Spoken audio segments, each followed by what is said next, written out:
noches, señoras y señores. Esta noche, el personaje de esta noche, en el personaje de esta noche, se funden dos mares. Es una mirada al Mediterráneo y es una mirada al Atlántico. El personaje de esta noche es abogada, el personaje de esta noche se dedica ahora, desde el año pasado, a la política activa. Tiene mérito, porque con la que está cayendo meterse en la política activa, mucho mérito. Si encima está comprometida con una idea de regeneración, pues imagínense ustedes, mucho más mérito todavía, pero bueno, es necesario. Por lo tanto, vamos a dar la bienvenida a Ana Rodríguez Masafret. Ana, muy buenas noches. Muy buenas noches, Petra. Ana, estás con Ciudadanos, como única representante de Ciudadanos, en el Ayuntamiento de Ferrol desde casi mayo del año pasado, ¿no? Junio tomasteis posesión. En junio, si no me equivoco, sí. En junio. Y bueno, ¿y qué tal la experiencia? Luego vamos a hacer balance, pero así, un titular. Mi experiencia. Sí. ¿Cómo titular? ¿Qué dirías? Titular de mi experiencia en el ayuntamiento. Todo nuevo, todo sorpresivo, todo, en fin, con muchas anécdotas, pero un titular sería eso, o sea, ante lo desconocido. ¿No te imaginabas que iba a ser a lo mejor, no te digo complicado, pero no te imaginabas que iba a ser así? ¿O sí, tenías una idea? Sí. A ver, yo creo que es que todo fue tan sucesivamente no precipitado, pero todo fue tan rápido que digamos que estaba como candidata y demás, y salí y realmente no me había hecho ninguna composición del lugar. Y cuando llegué, pues encontré pues a mucha gente, muchas cosas nuevas y muchas horas también para trabajar y bueno, mucho trabajo. O sea, que no es eso que dicen, es que uno menudo chollo. No. O sea, resulta que tiene un acta y va a vivir del cuento. Del cuento no se vive, desde luego que no, para nada. Además, yo que complemento mi profesión, sigo con mi profesión, con la parte de política ahora. Entonces, del cuento no estoy viviendo, desde luego. Ana, tú naces en Manresa. Tus padres son de aquí de Ferrol, sí. Viven allí, tú tienes vínculos todos con Ferrol, sí. Veraneas en Ferrol y todo esto, pero tú estudias en Barcelona. Sí. ¿Cómo es la Cataluña que tú recuerdas en tus épocas muy mozas? Bueno, muy mozas y que estoy todavía, voy a menudo, ¿no? Pues mira, de mis tiempos mozos ya recuerdo mucho problema ya con la intolerancia en cuanto al respecto de bueno, lo que se está viendo ahora, lo que pasa es que yo creo que desde aquí no se veía lo que yo ya estaba viviendo en su momento y que se ha, con los años, acrecentado, ¿no? Que era esa especie de idea de Cataluña como país, más que como región o comunidad autónoma que corresponde, bueno, con respecto al resto de España, y bueno, problemas ya de mucho nacionalismo. O sea, ya empezaba sí. Un germen fuerte sí. de lo que era un poco la ansia separatista con España, pues, ya. A ver, claro, fue radicalizándose con los años. Sí. Pero yo recuerdo, por ejemplo... La universidad, por ejemplo, que tú recuerdas. Tú estudias Derecho en Barcelona. Sí, en la UNED, sí. Pues en la Universidad de Bellaterra, quiero decir, perdón. No, pues yo recuerdo ya incidentes en esas épocas de estudiante, pues con discusiones sobre la monarquía, sobre España, todo eso lo recuerdo. Y además, vamos, Bellaterra es hoy en día una de las universidades con más confluencia de posicionamientos nacionalistas, además. Porque Manresa también lo es. Manresa lo es corazón de Cataluña y corazón también de independentismo y nacionalismo. Sí. Y el tema, por ejemplo, de la lengua, ¿tú has notado con relación a aquellos primeros años tuyos allí de universidad y tal, ahora una evolución a más como si dijéramos, presión ahora, o la notaste siempre o no la has notado nunca? A ver, allí la gente habla habitualmente catalán y siempre se habló catalán. Lo que pasa es que la presión de la lengua, yo recuerdo, por ejemplo, no sé si en tercero de BUP, no me acuerdo, literatura y lengua española, hablar la profesora en catalán. A ese extremo llegábamos, ¿no? Entonces, que siempre ha habido catalán y el idioma como lengua materna, y yo lo he hablado y demás, pues sí. Lo que pasa es que la radicalización pues se inicia no solamente con la imposición de un idioma o el hablar un idioma, con muchos pequeños detalles, ¿no? Entonces, bueno, digamos que todas esas vivencias sí las recuerdo como como algo que cuando llegué aquí, desde luego, pues cambió, porque la concepción que se tiene o que se tenía, se va teniendo también aquí, también va cambiando, pero del idioma y aquí en general la gente se siente española. Cataluña ya hace años que la cosa, sobre todo con Pujol y demás, y con Convergencia en el poder, se fue radicalizando año a año. Y tú, por ejemplo, en este momento que aflora la tremenda, ahora hablas de Pujol, la enorme corrupción, desgraciadamente, en Cataluña, que en este momento lo abandera, pues la familia Pujol, presuntos diremos de momento, sí. Presuntamente, pero lo que no cabe duda es que lo que se están descubriendo y se están viendo una serie de cosas, de hecho Convergencia y Unió ha desaparecido, ahora la han tenido que volver, que refundar, y entonces el tema de la corrupción, o sea, ¿tú crees que va de la mano un poco de esa ansia de quererse separar? ¿Cómo lo ves tú? Totalmente, yo ¿Verdad? estoy de acuerdo, sí, totalmente de acuerdo contigo.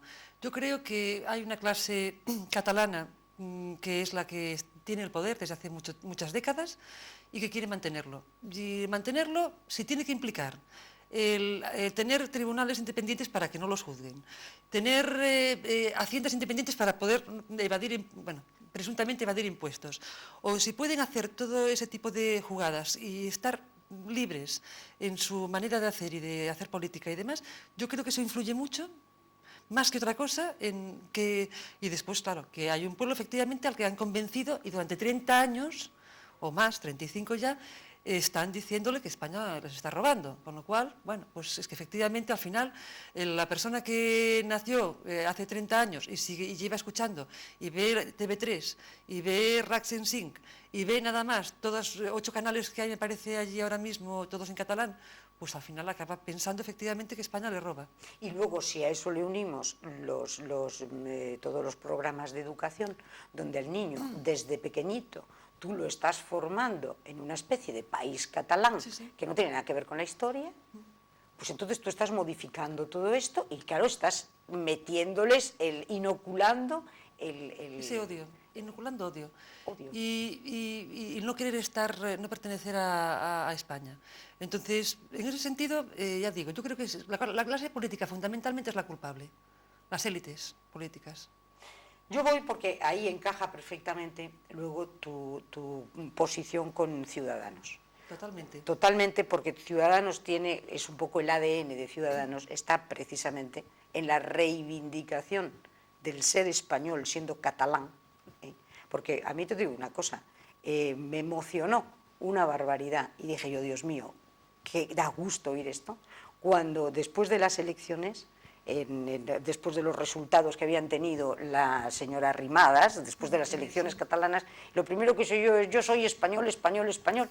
Eso que es algo elemental, porque uno que se sienta gallego, que se sienta vasco, que se siente como se siente y siempre español. Es como decimos, es que si se encuentran un gallego, un vasco y un catalán, pues ¿en qué idioma pueden hablar para que los tres se entiendan? Evidentemente en español. Sí. Entonces, por eso digo que me emocionó eso que es tan normal. Claro, es que, mira una cosa, el ideario de Ciudadanos, precisamente, una de las primeras líneas, es que lo importante no son los territorios, sino las personas. Claro. Y con eso decimos todo, porque la territorialidad implica nacionalidad. Y no, lo importante es la persona y el que pueda expresarse y pueda sentirse y que todos somos iguales ante la ley y tenemos los mismos derechos en todo el territorio nacional, porque las personas priman por encima del territorio. Entonces, eso quizás es el resumen, ¿sabes?, de ese concepto de Ciudadanos que allí en Cataluña efectivamente son, pues yo a veces les llamo verdaderos héroes, porque aquí es muy fácil ser de Ciudadanos, claro, y hablar de política y hablar de posicionamientos, pues no deja de ser anecdótico o sencillo. Pero allí no.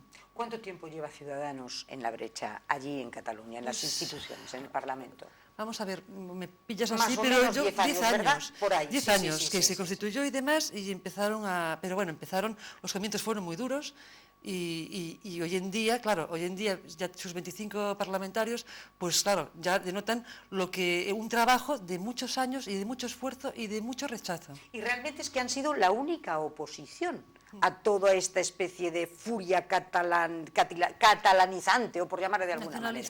Pero lo único, porque en este momento yo veo que se ha plegado mucho, por ejemplo, el Partido Socialista, de hecho, ha gobernado el tripartito, el Partido Socialista y el Partido Popular. O sea, el Partido Popular, Alicia Sánchez Camacho, ha estado prácticamente dándole su parabién a todos los presupuestos de los amigos Pujoles y compañía y de Artur Mas. Sí, por lo tanto, la única oposición en Cataluña sois vosotros. Pues, hombre, yo creo que sí. La beligerante, digo, la oposición que... La que ha hecho una oposición, efectivamente, de lucha frente a una serie de cuestiones que se estaban viendo que no podía ser, han dicho hasta aquí, y son los que efectivamente también han sufrido las consecuencias, en muchos casos, del rechazo, y yo conozco a gente del partido, de cambiar de domicilios varias veces, de ser insultados por la calle. Sí. Sí. O sea, en tema mafioso, es encontrarte angustiado, pues ¿no? Mira, cuando estuve en las europeas, yo apoyando hace 2 años, supongo, 2 años, el tiempo pasa, no sé, fue en mayo, yo creo, había habido en Madrid el congreso, no, el meeting principal de las europeas. Y allí estaba Javier Nardi, Girauta, Joan Carles Girauta, que fueron además los 2 europarlamentarios que tenemos hoy en día, ¿no? Y hablando con Joan Carles, sí decía ya en ese momento que él se sentía agobiado de la presión que estaba sufriendo él y su familia desde hacía años con los temas que Joan Carles Girauta, si tú recuerdas, es periodista y se ha dedicado a la política últimamente también. No ha sido desde hace unos años, vamos, con Ciudadanos también. Pero ya siendo periodista y siendo contertulio y dando opinión, ya decía que estaba muy cansado precisamente de la intolerancia que había allí. Y Nar también.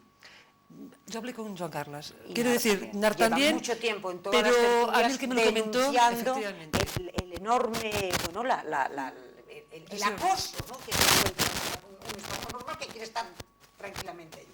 Mira, ¿y tú crees que en este momento, por ejemplo, porque ahora que hablábamos de Pujol, luego seguimos con Ferrol, pero yo te voy a hacer una pregunta ahora. ¿Por qué el supuesto, con todo lo que tiene encima, de momento lo único que le han retirado es al hijo el pasaporte? Eso. A ver. Pepa, ¿Pero mucho tiene que saber este señor para que esté así o qué va? Tú ahora me hablas como jurista, querida Ana. Pues como jurista no tengo ni idea. Claro. Tú ya no como política, como jurista, como abogado. ¿Tú te lo explicas esto?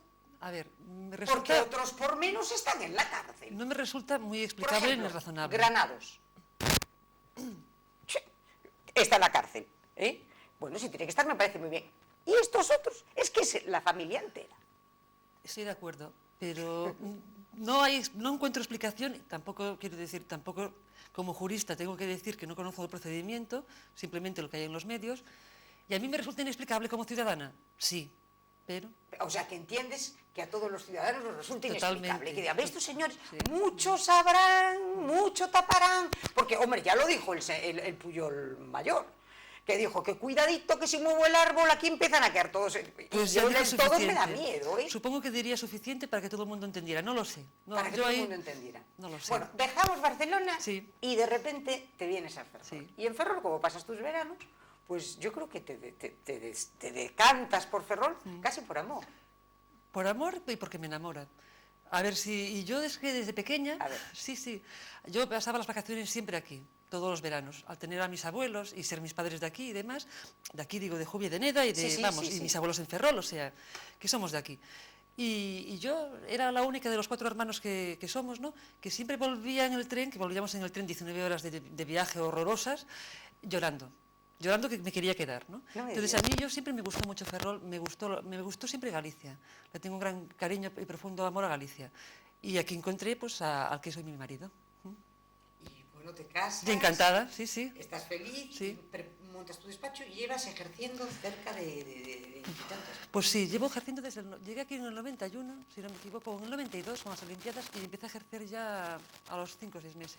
Mira, y dime una cosa, ¿el derecho es vocacional? Sí.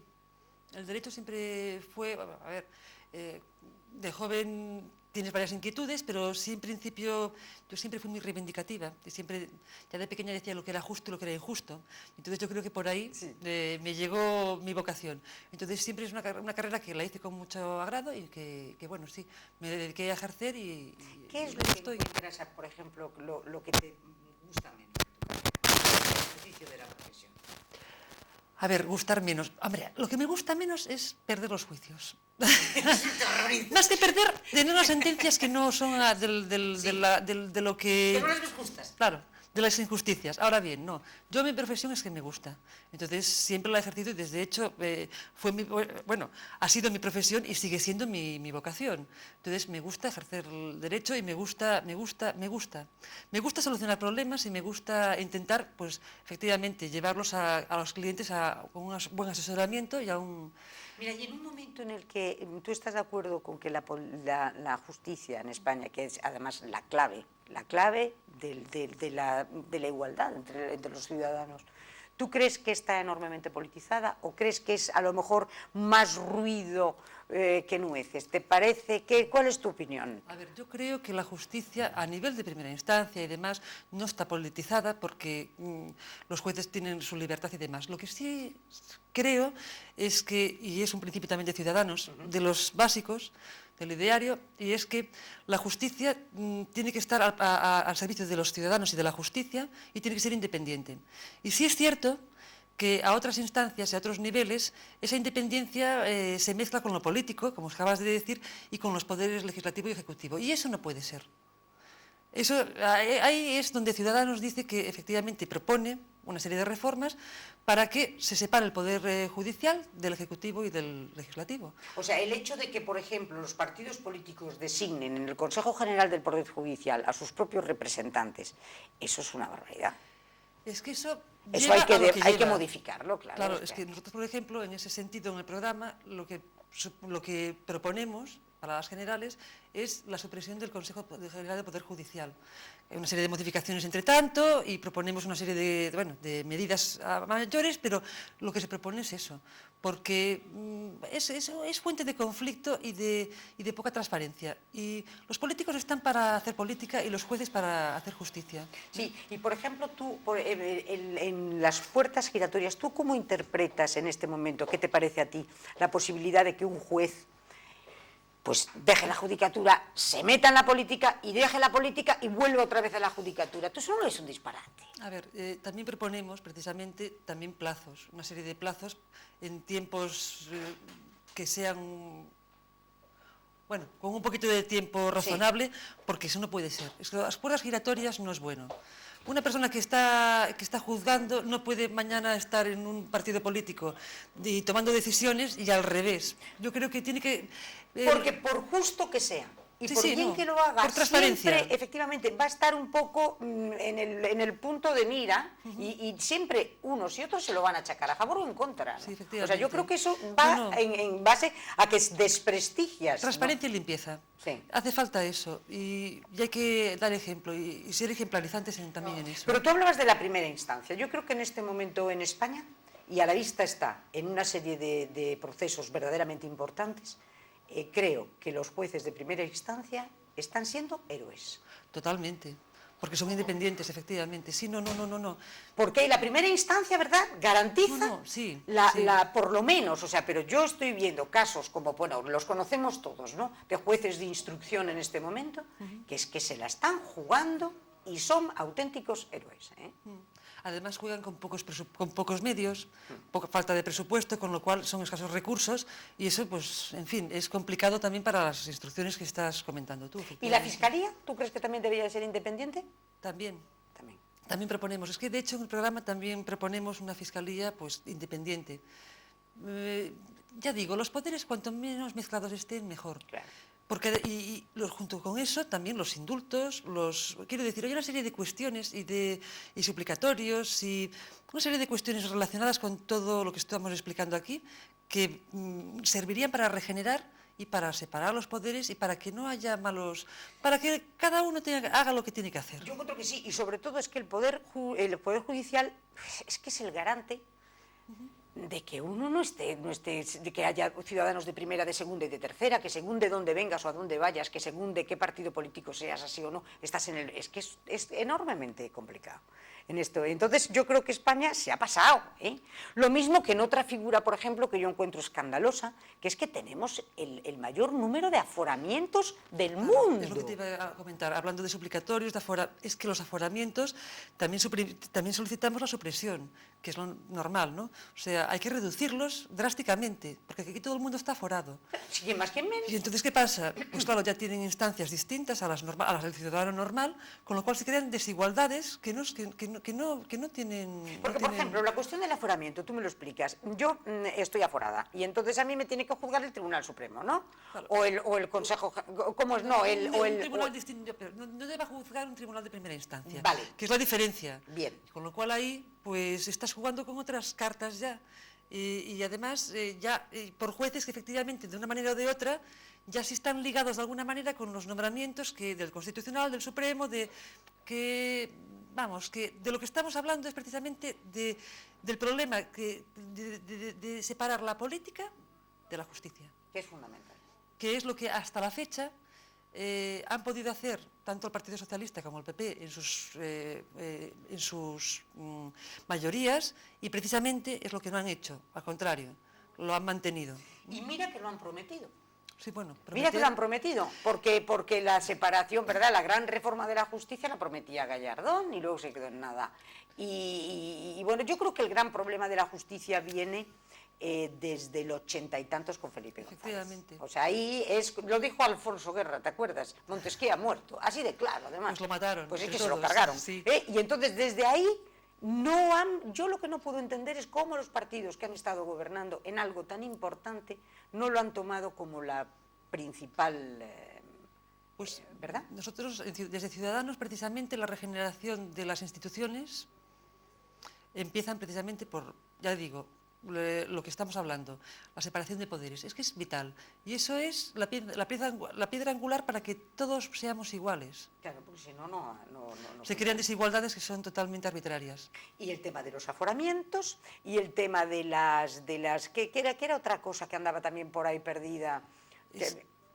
Bueno, no sé, todos estos temas, es igual. Porque la justicia en España es enormemente garantista, porque tú tienes primera instancia, tienes segunda y tienes tercera, y tienes hasta el Supremo. Bueno, sí. O sea, siempre que no te arruines. También.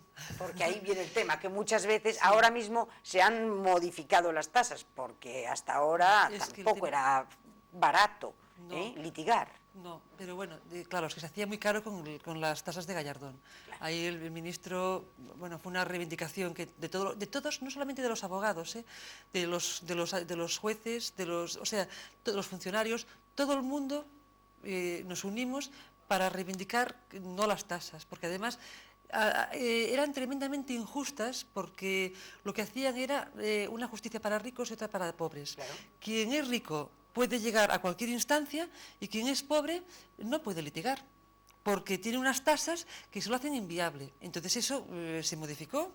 Entonces, bueno, en ese sentido fue un retroceso a una justicia igualitaria para todos. ¿Y a ti qué te parece, Ana, el tema de la acción popular? ¿Estás a favor o en contra?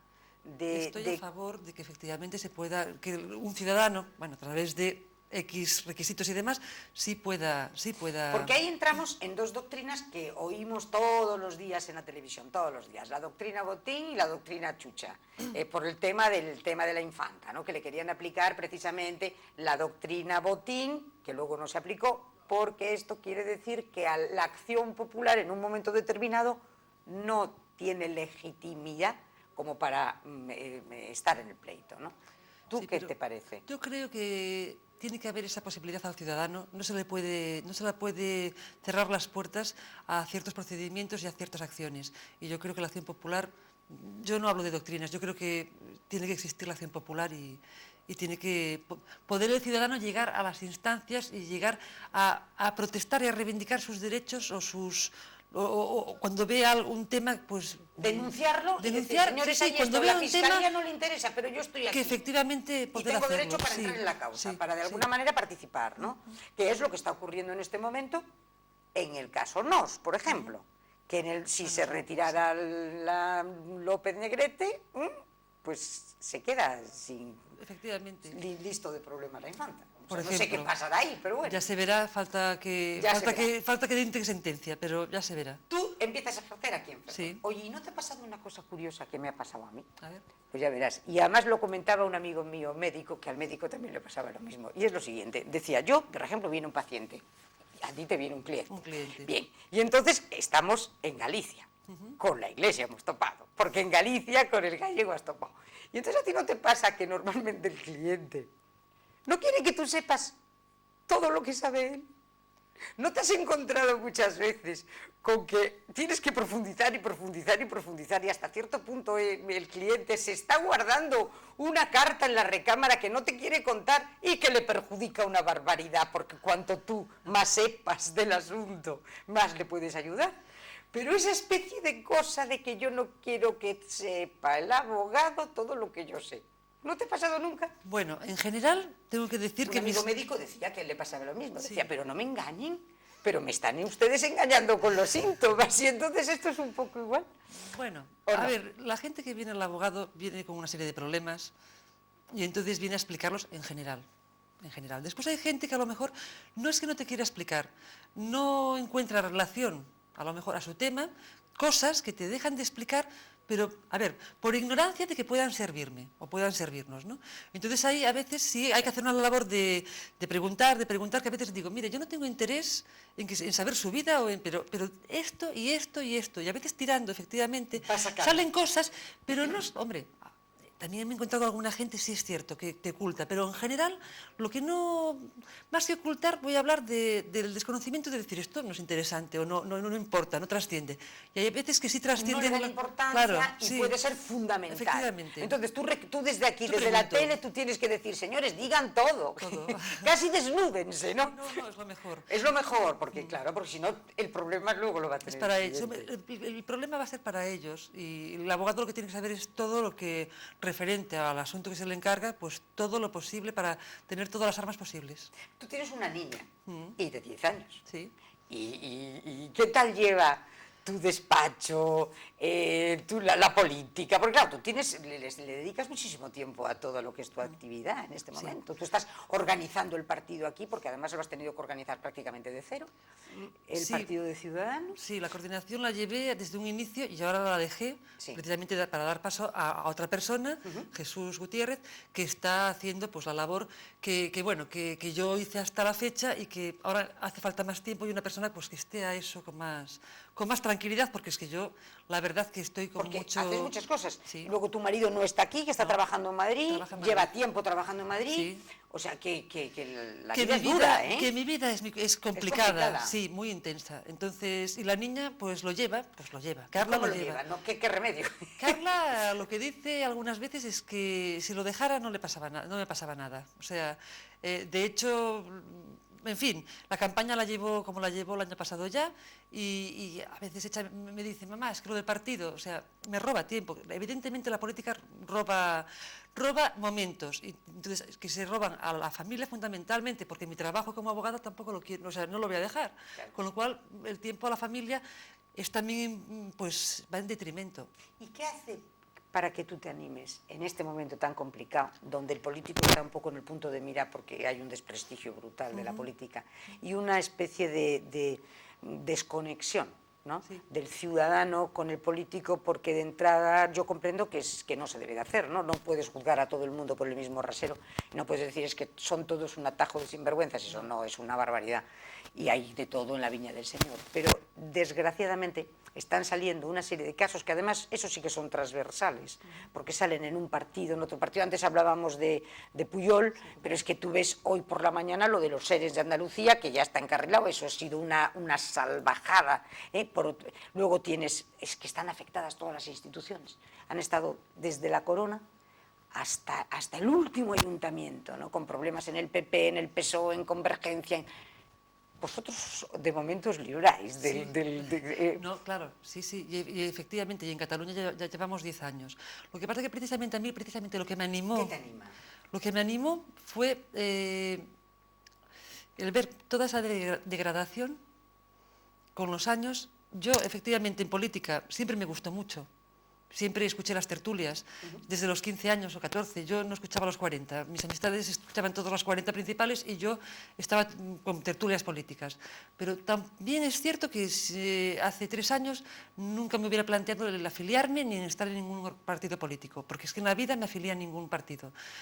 Yo quise ser siempre independiente, votar en mis elecciones a quien me pareciera y nada más. Y si precisamente me animé por Ciudadanos, porque es que era el único partido que a mí me podía animar, es porque daban un mensaje de transparencia, de decir, lucha, o sea, vamos a entrar en la política gente que no son políticos, que se puede vivir también de otra manera y que hay que demostrar que podemos también trabajar para los demás desde la ciudadanía, desde desde la sociedad, y no tener, a ver, no voy a hablar de castas porque eso es mucho más de tal, pero sí, gente de fuera. Y entonces a mí eso me animó. Y sobre todo viendo efectivamente la corrupción existente. Entonces, como yo llevaba siguiendo desde hacía muchos años a Albert Rivera, la verdad, de Ciudadanos, siempre dije también, siempre se lo dije a mi marido, yo si algún día Albert Rivera y su partido, Ciudadanos, se anima a expandirse, yo voy a estar ahí. Y efectivamente no lo dudé, o sea, yo cuando en el 2013 se empezaron a oír cosas y en el 14 se implantaron hacia el resto de España, dijiste, me afilié, es que me afilié, simplemente me afilié, con la ilusión de ayudar a lo que fuera al partido, porque sabía que podía ser bueno para todos, no solamente para Cataluña, sino que era una política, una manera de hacer y de trabajar razonable para el ciudadano y para las personas. Entonces, tuvo un auge impresionante, porque no cabe duda que de cero, o sea, tú sales de eso, pues de una comunidad autónoma y de repente, ¡paf!, eclosionas en España y 40 es un gran resultado. Es un gran resultado. Es un gran resultado. Sí.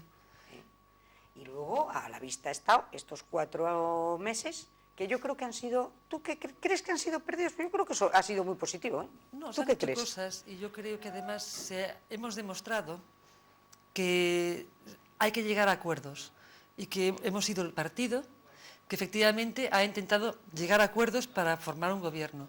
Porque lo que es paradójico y lo que se ha visto en el resto, sin querer meter el dedo en la llaga, pero lo que se ha visto son pocas ganas y poca voluntad por parte de muchos de los partidos convencionales de llegar a un acuerdo y de formar un gobierno. Porque el bipartidismo, que tanto se ha hablado y que ha sido el dominante en toda la democracia hasta la fecha, apoyado por algún partido nacionalista, o de una comunidad autónoma, pero en general han sido los que han estado en el poder en Madrid. Y sin embargo, no quieren acostumbrarse a que hoy en día a lo mejor la política va a ser de 3, de 4, y va a haber pactos y sentarse, como dice Albert Rivera, en la mesa, ¿no? O sea, habrá que sentarse. Pero yo encuentro que ellos se han sentado, pero con un elemento muy peligroso. Tanto el PSOE como el PP se han sentado con los nacionalistas, con lo cual, desgraciadamente, han sido rehenes de los nacionalistas. Entonces, esa posición de rehén lo que te evita es que las leyes generales del Estado no se cumplan tanto en Cataluña como en el País Vasco, en determinados momentos, y que tú, si quieres, tengas como a 2 niños díscolos que te viene muy bien tenerlos de mano, pero dándoles dinero siempre que te lo piden, a costa de todos los demás y para tenerlos callados. ¿Qué ocurre? Que tú estás engordando a lo mejor unos disparates que en un momento determinado te saltan a la cara y te complican la vida. Entonces yo creo que ellos han jugado, ellos sí se han sentado, pero se han sentado seguramente con quien no se debían de haber sentado. Tú dices ahora, ¿no? Pero se han sentado por intereses partidistas, claro, no para el bien del ciudadano. Claro. Esa es la diferencia. Claro. Y entonces se han sentado y ahora de esos lodos, no sé cómo es el refrán, pero es que ahora en Cataluña es lo que tenemos, ¿no? O sea, 30 años o 35 de dejar hacer y de pactar con nacionalistas, con Convergencia, pues llevan a que Cataluña esté como esté ahora. Tal cual. ¿Me vas a perdonar un segundo? Nos vamos a publicidad y en un momento volvemos. Muy bien.